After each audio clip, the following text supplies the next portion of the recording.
Mental health support in the church. That's our topic today. I'm Jennifer Rash with Tab Media Group. Joining me is Nathan Graham, who has a cool new, I don't even know what to call it, a new effort maybe, Itinerant Counseling, and he's going to talk to us about mental health support in the church. Welcome, Nathan. That's right. You can call it an initiative, effort, whatever you like. Thanks you so much for having me, Jennifer. Absolutely. Well, I am really interested and excited.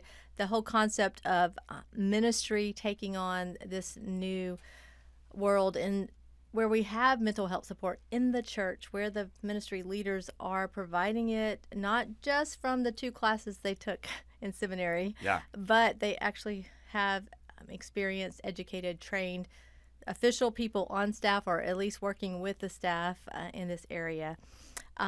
So before we get into all the details of that, tell us a little bit about your background so we know that you actually know what you're talking about. All right. Well, I'm Alabama born and raised. I took those 2 counseling classes in seminary that you mentioned. I got my MDiv from Southeastern Baptist Theological Seminary. After that, I got a second master's at UAB in mental health. Okay. Great. And so what, when you're called to ministry, how did you end up shifting toward the mental health side of things? Big, long story. A lot of it, I think, pertains to what we'll get to in a minute, which is I had a mental health crisis, and on the other side of that, started asking some bigger questions for the first time, like, what do I want to do? What am I very specifically called to do? Whereas when I first launched the ministry world through the seminary channels, I think there was a fair bit of obligation involved. Like, I was very dutiful, and this is a good thing to do, and so I should do it. And I sort of hit a wall with that because that only takes you so far. Right. And going through this sort of dark night of the soul and pausing and reading a bunch and wrestling a bunch. Blood, sweat, and tears, Jennifer. Okay. I reemerged and really felt for the first time like I was picking something, or God was really guiding me into something, and that's how I made the big switch from ministry proper to ministry in secret. Oh, wow. Okay. So, if we all think about it, we really know our churches are full of people struggling with different things, right? So what is it about the mental health side of things that makes it difficult to make that leap? Why are church ministry leaders hesitant at all? Because it just seems like it almost seems obvious that we should be doing this. I've actually got good news to report on that front. Okay. I thought starting out, I'm going to do this mental health stuff. I'm going to partner with churches on it. I thought it was going to be war. I thought I was going to have to convince pastors to give this a look and beg, essentially, please care. They're already there. Every pastor I'm meeting with, Jennifer, is like, we know.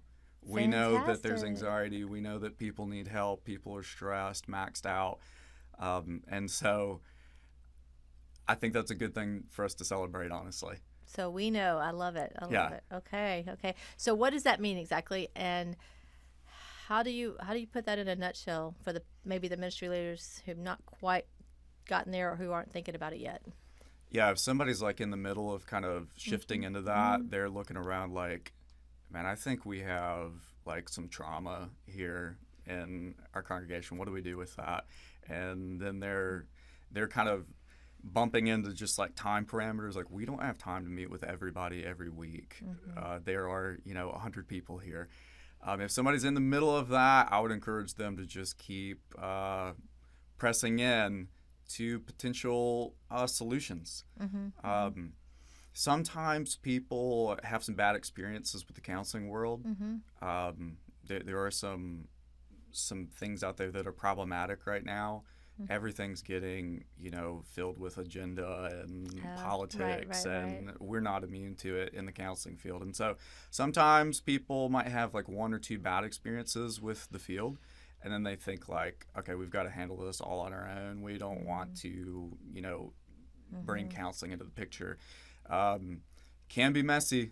to do it because you might have to vet someone or say no to a couple people on the way, Okay. and you kind of build out a reference list or a list of trusted partners. Okay. Yeah, Okay. Okay. So, like, a lot of our churches work with Pathways Professional Counseling, that's right. and that's a ministry partner alongside Tab Media Group here, the Alabama Baptist newspaper, the Baptist paper, all the different things that we do in life.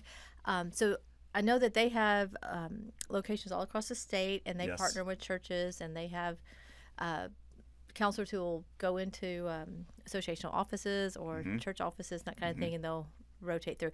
And I believe, if I remember correctly, that is a Pathways resource, but the church is partnering by giving them office space or something like Hmm. that, right? Um, and that's working well, but limited. Again, part of it is scheduling, right? There's only Hmm. so many counselors available, Hmm. and maybe counselors that would that would match with the churches of who they want to partner with, that kind of thing. So you got the scheduling issue, you've got the restriction on the resources available, and then sometimes it's the whole concept of just the payment, just the fee, is out there too. And I know a lot of places do the sliding scales, but still, there's still a limit on the number of people who are available. So how would a church work through some of those barriers? It's a great question. I'm friends with the folks at Uh huh. Pathways, Uh the huh. fine folks over Yeah. there. And our denomination is so cool Yeah. for building out so many of these resources. Another thing that people may not know about is for ministers, Mm-hmm. our state board, the Alabama Baptist Board of Missions, pays for our pastors to go get counseling. Uh, Oh, that's not always known, is it? Yeah. no. Yeah. So these resources are fantastic. I'm trying to be one more tool in the Right. toolbox, Right. doing something very similar to what Pathways is doing. So building out another level of that, right, or just another layer, so that there's more options out there. Yeah, Because the only thing that I do differently from them is I go to the church buildings. okay, okay, Mhm. specific, and so and I was reading about some of your information, and so the concept for itinerant counseling, and I want you to explain the name and all, but the concept would be you drive in wherever for one day, you spend the whole day there, Right. and you knock out up to 7 sessions Hmm. because you're partnering with the church to make that happen. Well, back us into that. How does that? How do you find the church? How do you work that out? And what does itinerant counseling really mean? Yeah, so the word itinerant is an old one. Okay. Um, 200 years ago, there were a few Christian leaders like John Wesley who were Mm-hmm. riding around on horseback completing their itineracies. It's thought that John Wesley rode 250,000 miles on horseback over his 5 decade That's work. incredible. Yes. Um, I would be lucky if my car made it 250,000 miles. He rode about 5,000 miles a year. Amazing, That the is. manual lift on that. There is a history of that here in the Southeast of Okay. itinerant ministers. Right now, we are at a point where our pulpits are looking pretty good. They're pretty Mm-hmm. full for the most part, but we've got a big shortage and a lot of bottlenecks around mental health support. Mm-hmm. And so I'm dusting the name off and driving to the corners of our state to do counseling in churches. Interesting. Interesting. So you're serving in the Fort Payne area, correct?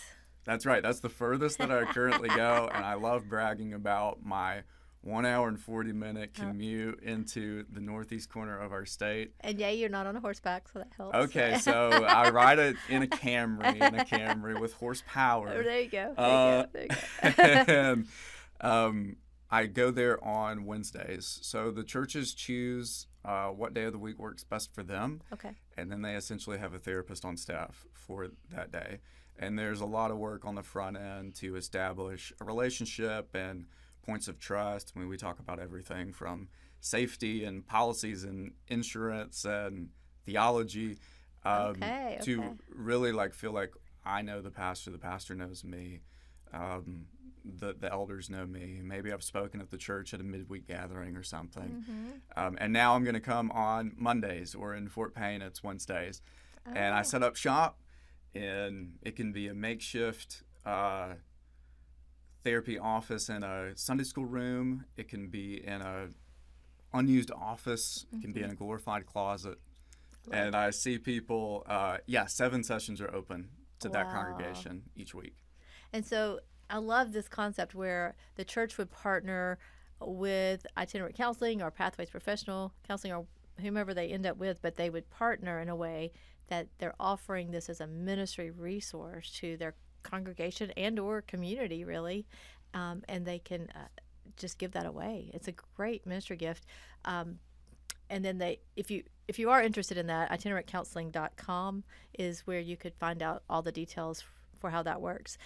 But I love just working that out so it's there. There's a way to schedule. It all works. And you mentioned you would have the conversations ahead of time with the ministry staff, the leaders. What did you tell me about theological conversations? Why does that matter? I've gotten a lot of coffee with a lot of pastors, Jennifer. It's a great time. Pastors need to know that this is somebody they can trust. I mean, I'm coming onto their campus, and Okay. I'm going to be in front of their people once or twice on one of the bigger stages, like a midweek gathering or something, a couple times a year. So I kind of become a little part of the church, even though Okay. I'm hovering in and hovering out. Mm-hmm. It's cool for the people because I'm not fully in the church. So I'm not going to show up at their small group or their t-ball field, and Right. they're worrying about, oh, he knows everything. Sometimes that can be tricky for pastors. I don't know how pastors hold everything in tension and navigate all that. Oh, I hadn't But thought about that. You're right. Yeah. sure. But yeah, the pastors really need to know that this is somebody who's going to be a partner in gospel work, Mm-hmm. doing Great Commission things, talking about the grace of Jesus Christ and session with people. Of course, I am a clinical counselor and state licensed, Mm-hmm. and so the only thing there is that it works kind of like being a public school teacher. Somebody else has to say that they're okay going there and layering in their faith in Jesus, Mm-hmm. and then we're off to the races, Okay. and we can do all that. Yep. Good. Okay. Good. Good. And it's not just you. You have a partner now in your itinerant counseling, Yes, her right? name is Laura, and she's fantastic. So we're expanding in 2026, Mm-hmm. which is just I'm immensely grateful for that. Fort Okay. Payne just renewed to go for another year with me, and Fantastic. I love that gang. What a cool town. Have you been there? I have. I have. I do Yeah. love Fort Payne. Yeah. Yes, yes, yes. Shout out to First Baptist Church Fort Payne That's for right. taking the risk and doing this. And it sounds like it's going great if they're renewing for another year. Yes. That's fantastic. This is Jennifer Rash with Tab Media Group, publisher of the Alabama Baptist and the Baptist Paper. We are talking about mental health support in the church with Nathan Graham from Itinerant Counseling. And wow, lots of opportunities out there.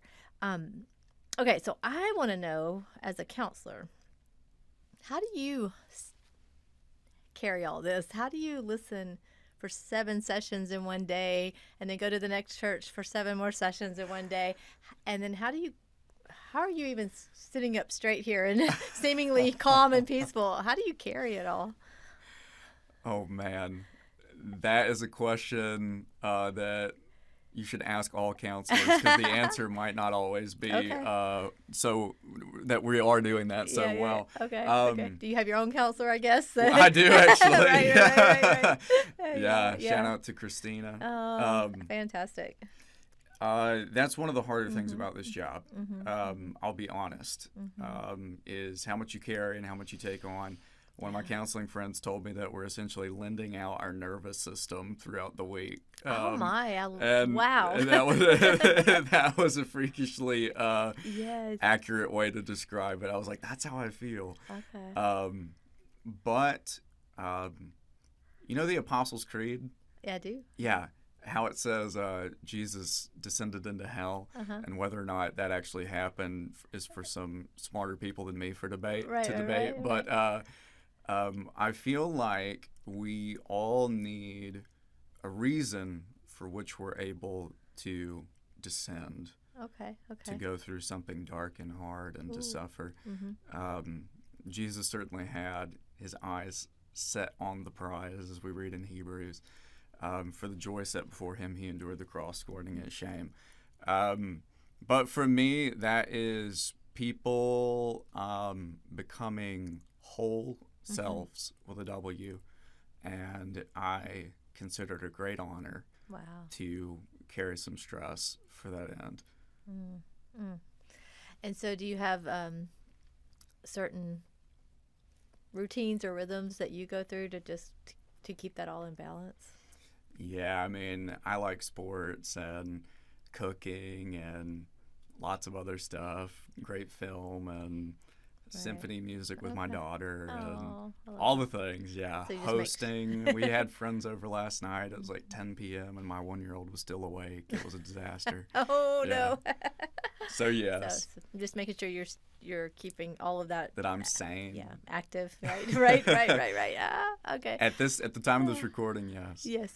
So we'll check back later and make sure. But, so okay. So if you're a pastor or ministry leader, education minister, whatever the role might be, and you're thinking, "Ooh, I really need to do this," Mm. but I'm not sure what to do.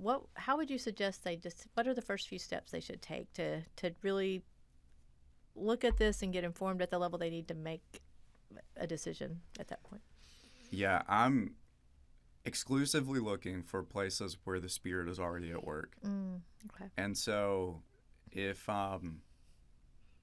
that's been moving in your heart, the still small voice has been saying, we need more support, another layer to help people figure out what to do with their pain. One of the most important decisions you'll make in your life. What are you going to do with your pain? The next step would be to email me or go to our website, itinerantcounseling.com, Okay. and would love to hop on the phone or especially drink espresso with you. Yeah. I love that. I love that. Okay, so what are you going to do with your pain? Wow. So, not if you have pain, So glad you said those right? words. Right. So glad you said those words. The biggest thing I am trying to change in our church culture right now is the idea that, yes, all this mental health stuff is good and we're comfortable with it now, and some people in this church need help. I'm trying to change that to we all need help. We are all living in a broken world. And we've got our own sin struggles, but we also have sin done against us. We're also just surrounded by the noise of sin done around us. And we could all use care, nurture, in the name of Jesus.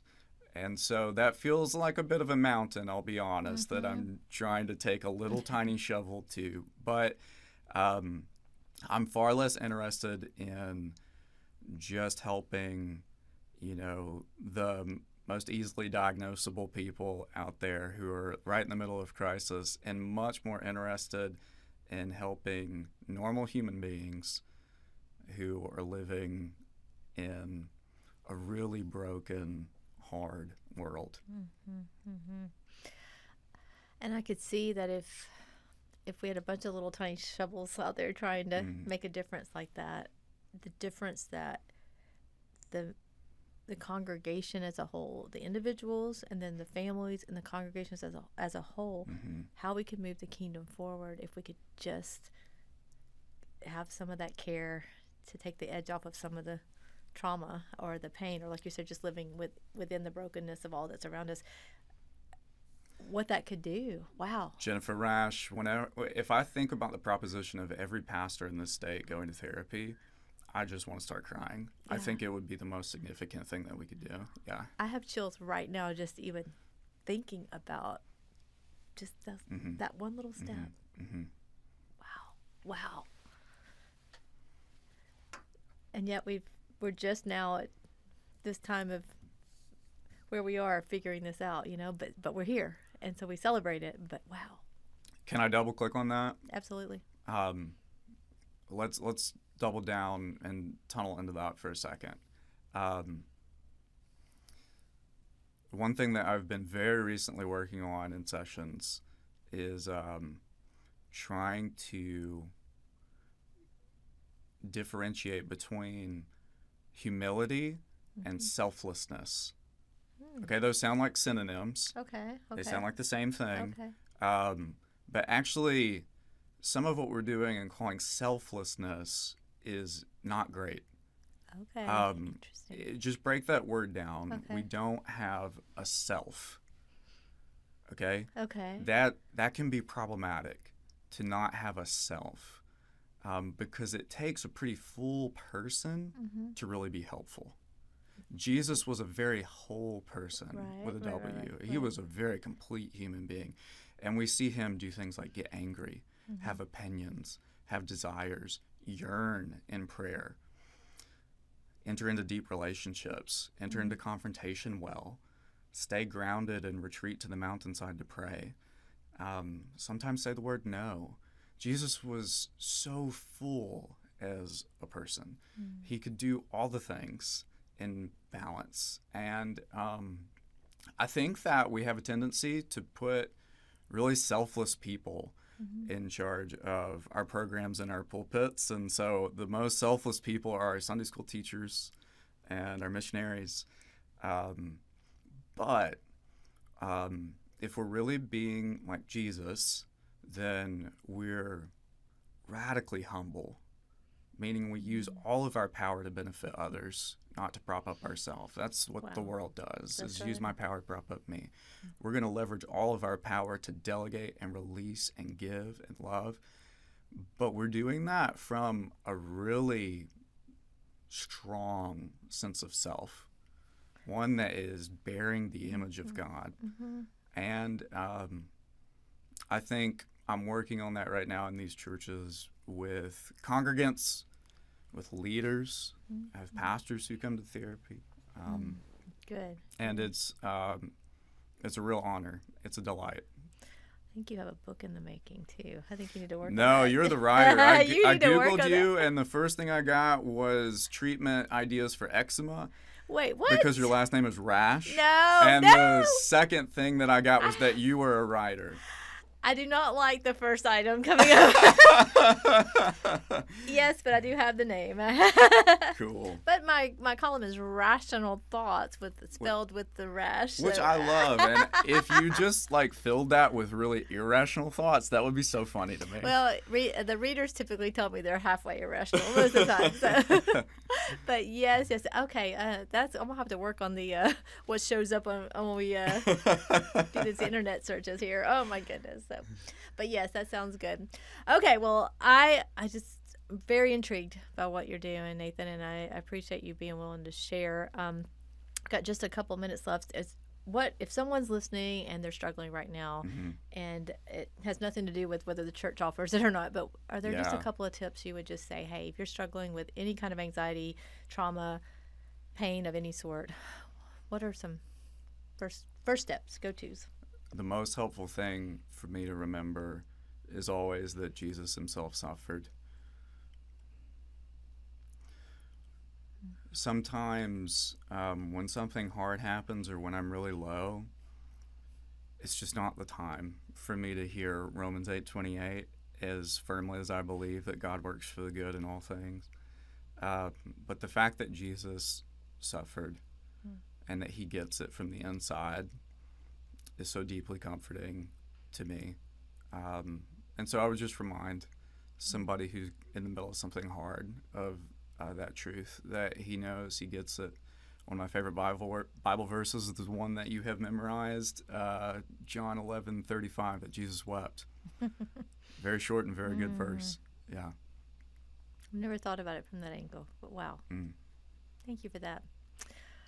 All right, Nathan, we will continue following you. You can Google Nathan Graham and find all of his information, but also itinerantcounseling.com to find out more information. He's also got a YouTube channel, and you could see and hear him there, as well as there's some forms you can fill out just to find out more information. So check that out, itinerantcounseling.com. Thanks again for joining us. Thank you.